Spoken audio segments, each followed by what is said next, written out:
my sons start learning Talmud, the Gemara, in fifth grade. And as the years progress, they're always finishing Masechtot sections of the Talmud. They're making siyumim, and they're covering a lot of ground. How do the yeshiva world, someone who's been learning in Brisk in Jerusalem for many years and has a tremendous knowledge of the Talmud and the reasoning behind the Talmud, why would it be important for them to study this topic, and what's the reluctance to get a better understanding of the formation of the Talmud for the yeshiva world? Now, first of all, I don't think it's only important. I think it's vital. I think that today there is a lot of desire, and I published my book. My goal is to integrate.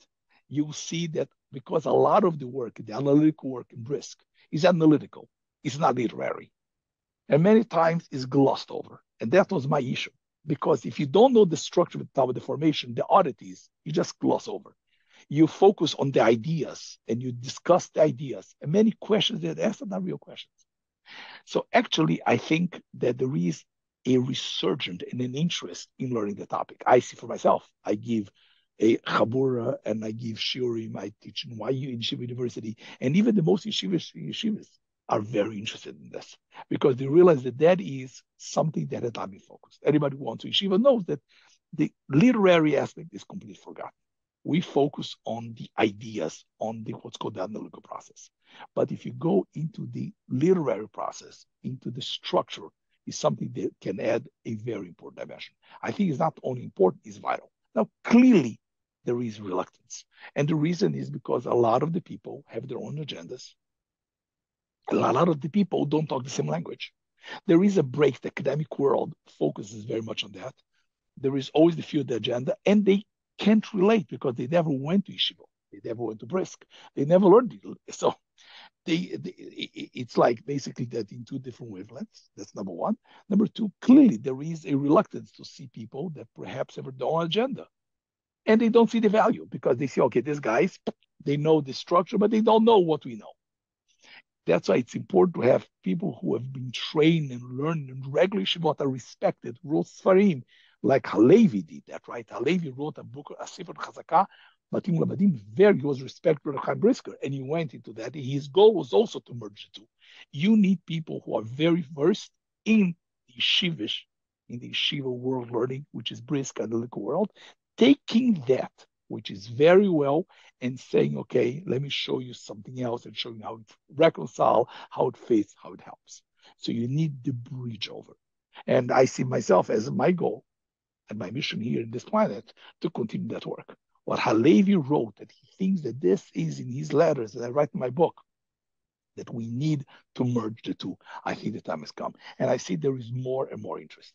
And not only these things don't contradict each other, not only they don't challenge or undermine tradition, just the opposite. They give you an amazing dimension, depth, and show you how fantastic the Talmud is, because the Talmud is a very unique work, right? It's the only collective work for, imagine, from the beginning of the 3rd century to the 9th century, we don't have any individual works. The people of the book, the Achlal Kitab that were called by Muhammad, right? The people of the book didn't write anything. The first book that comes up, individual work, is in the 9th century, the end of the 8th century, beginning of the 9th century, with the Shiltot. Why? Because all the work was being formed and evolved as part of this collective conversation. The Talmud is the ultimate collective conversation. Also, the Talmud Babylonian comes to rectify the Tower of Babel. The Tower of Babel is because people didn't speak the language. Nobody listened to each other because they didn't speak the same language. The Talmud tells you that even though you don't speak the same language, even though you don't agree, but everybody listens to each other. It's a collective work and a collective conversation. And that is the greatness of the Talmud. And you can only appreciate if you learn the literary format combined with the analytic. And I think that there is a humongous importance. I think it's vital, but like everything else, little by little is being done. It's being done via podcasts, by shurim, by books. I'm translating my book now into Hebrew, hopefully for people to understand and to appreciate and to be part of the conversation.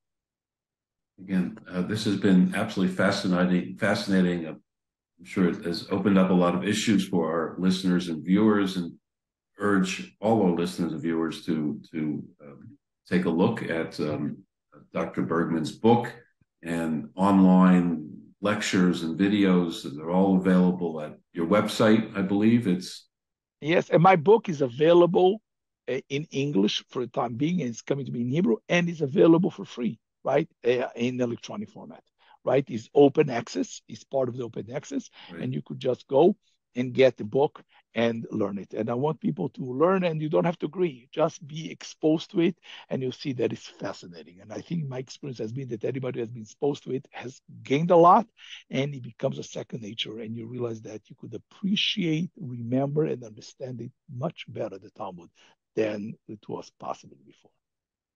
Again, Dr. Bergmann, thank you so much for today. Appreciate it very much. Thank you very much. My pleasure, Harry. Thank you very much. Bye-bye.